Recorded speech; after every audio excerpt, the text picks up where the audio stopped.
Men's Movement with our host, Dr. Jack Rocco. Dr. Jack, how are you? I'm going to talk about an area I really need to talk about because it's important, and that's testosterone. Because the mistake people make is that they don't know if they have low T, because the defining low T is depending on who you're talking to. Absolutely. And the thing that I've found interesting, LabCorp, who does one of the largest testing centers in the country, they have a standard, your range, that they give you a range when you get your test results. And I learned recently that approximately, 5-10 years ago or so, they reset their standard. And the standard is based on the average of testosterone levels that they are encountering. And that's the problem with it, that it's well documented, well known across the country that men's testosterone levels have been going down. So that the standards that are listed are not necessarily a normal per se, but it's the average, it's the bell curve of what is being found across the country. So that what happened is, over the last several years, because the levels have been going down, their reference range has been going down. So that there's a lot of people that are, I think right now, LabCorp's low normal is 265. But everyone agrees that below 300 is absolutely low T, and below 400, along with symptoms, is also considered low T. And most places, a lot of the people that I speak to, the range that they're shooting for is in the 500 to 800 range. You're at your testosterone level between 5 and 800. When you were in your teenage years, you were probably 1,200 or so, maybe 1,000 at least. But so the measurements when you get a lab test are not as accurate necessarily for you, that there's a range of normal for you. So it's very misleading. You'll take a test and your family doctor will look at it and it'll say 280. You'll be like, okay, that's within the range. But 280 is clearly low T. So you're right. The definition of low T and the number and the standard reference range is something that's not really even agreed upon. You can see the confusion with that. And I have a friend recently who I was talking to him about it. He's telling me that he's feeling run down. And I said, are you on testosterone? He said, yeah, I'm on it. And I said, what's your level? Oh, I don't know. Let me look. Eventually, he dug into his records and he came back with a test from 2019, a test from 2020, and a test from 2021. And he's not been tested since then. And even his level from 2021 was like 320, which I would still consider pretty low. So I think that's the confusion comes in the fact that there is no standard range, and the reference range that the labs give you as a quote unquote normal are not really functional. So it's very confusing. Let me talk a little bit about, because this is some of the problem with it, is that guys are coming in and they're not coming in, if they go to their family doctor, men are not necessarily coming in and saying, hey, my testosterone's low, I want it checked. They're coming in and saying either I can't perform as well as I used to, I'm not as interested as I used to be, or they don't even have the complaints about sexual complaints. Their complaints are more just malaise. I'm just tired. I'm getting old. And as we've talked about 100 times, men don't go to the doctor for these problems. They're not going to go to a doctor because they feel sad. They're not going to go to a doctor because they don't have energy. They're just going to accept that as their norm. They're like, hey, I'm getting older. I don't have the energy I used to have. Or I'm depressed. And both of those things can be side effects of low T. But men don't complain about it. Physicians don't seek it out. And even if they do, a lot of family practice, someone comes in and they say, hey, I'm depressed. And almost immediately the prescription pad comes out and let's get you on an antidepressant medication, which can also have a number of side effects. So I think the diagnosis of low T is difficult. And it's difficult at every level because the patient doesn't complain about it. The man doesn't seek treatment for it. The symptoms he gives are vague and nonspecific. The reference range for the testing is not necessarily giving you a definitive answer.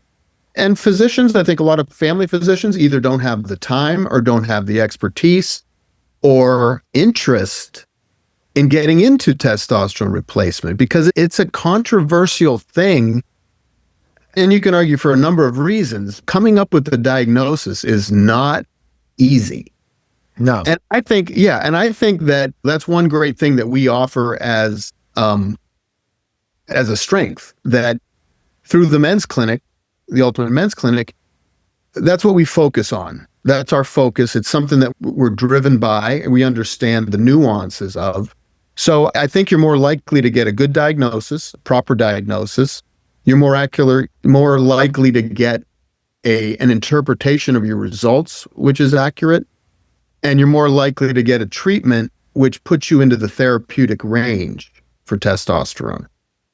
Now, have you ever, just not to get personal or anything, is this something you've ever considered or looked? I look at and definitely want to look at those things based on biohacking. And then mine is not considered in a level that's concern, but it's an average range. It's not good enough. But do you understand what I'm saying? Like, you may get if you go to the lab, if you go to your family practice and you get a family practitioner, and you get a blood test, you get a testosterone test. And I don't have a copy of it here, but if you look at the tests, it has a range. You have your normal, which they do for everything. A normal hemoglobin is something that is a standard that we all know. You want your hemoglobin between here and here. These are standard doses.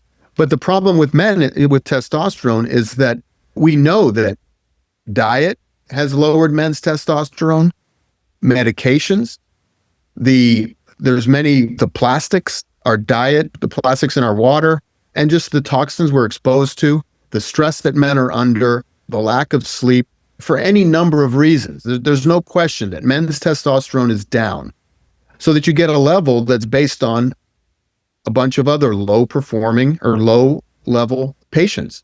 So I said, at a men's clinic, might be much more likely to have a result that is interpreted appropriately and then treated appropriately and monitored. Like I said, the fact that my friend hasn't had a testosterone level rechecked in 4 years, and he's still getting his prescriptions. So I think that's dangerous. That's dangerous to have either a low or a high level that isn't. If you have a high level, and theoretically his hemoglobin could go higher and that's one potential risk. If your blood count goes too high, it's called erythropoiesis, that puts you at risk for strokes and other issues. But if it's not being monitored, and if he hasn't had a test in 4 years and he continues to get the testosterone, I think that's dangerous.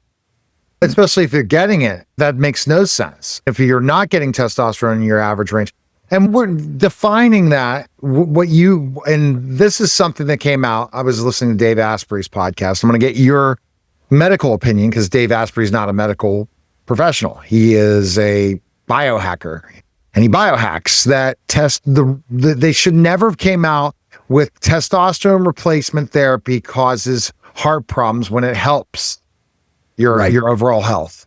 Why did that come out? So men are afraid. And this is going to lower blood pressure. This is going to decrease disease. Go ahead.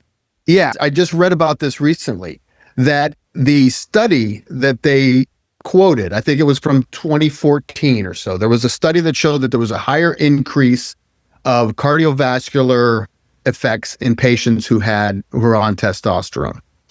The patients apparently were from a nursing home. A lot of these patients were wheelchair bound. They were elderly patients. They were morbidly obese. They were patients that already had a tremendous risk for cardiovascular. And then, so that's a problem. But in general, testosterone, let's talk about the normal function of testosterone. I think that's a great place to start. And testosterone, it's the thing that defines us as men. So that a lot of those male characteristics that we love them or hate them, they are male characteristics, whether that be confidence, aggressiveness, energy, thought process. But in general, testosterone helps with just general symptoms, general feelings of energy and alertness. That guys with a normal level of testosterone will be more energetic, more of a go-getter, as opposed to malaise, just someone who's just not energetic. And then the thing that it's often linked to is sexuality. People, libido, your desire for sex, your ability to perform appropriately, your ability to rebound. All these things can come directly from testosterone. But the things that is not as well understood, or is not as commonly, is cardiovascular. Like people with low testosterone, men with low testosterone actually have a higher rate of cardiovascular issues, strokes, heart attacks, the cardiac muscle. That if testosterone stimulates muscle, it also stimulates cardiac muscle. So there's a benefit, there's a cardiovascular benefit to testosterone. There's also a tremendous amount of benefit to the male mind, both with mood, with ability to respond and release dopamine. You can't flip on the internet without hearing about dopamine and all the little dopamine fixes we get online. But testosterone actually helps with your alertness and your ability to enjoy pleasurable things in life, which require dopamine. But also depression. You talk to a lot of guys, I'm depressed, I'm lonely. Those symptoms of depression can also be directly related to low testosterone. Testosterone really is, in so many ways, it's a health elixir. Interestingly, the first time that testosterone was used, I think it was 1888, 1889. It was a Dr. Brown Sicard, and he's famous for a number of other things, but he apparently made an elixir out of, I think, maybe cow or pig, but it was animal testicles. He made an elixir and injected it himself and reported on it that it gave him increased vitality. It was a report that would never meet today's standards, obviously, but was the first time. And then testosterone was first identified as a factor and went on to win the Nobel Prize for its discovery in the 1930s. We're still learning a lot about testosterone, and it's never really gained full acceptance. But I think recently, over the past several decades, it's become a concern because there are so many men who have low testosterone levels. So it's becoming, people are looking into it, but there's still a lot of resistance from family practitioners about its use, and it's something that's not been heavily studied. So we're definitely going to have a part 2 of this, Dr. Jack, and that's going to be the treatment process. We've talked about what to look out for, why it's happening. Mm-hmm. Now the how is going to be the next episode on the Ultimate Men's Clinic. So go to the movement, but go to theultimatemensclinic.com to contact Jack today, right? Yeah. We're here. We're ready. And like I said, you're going to get, one, a thorough evaluation. Are you having symptoms that can be associated with low T?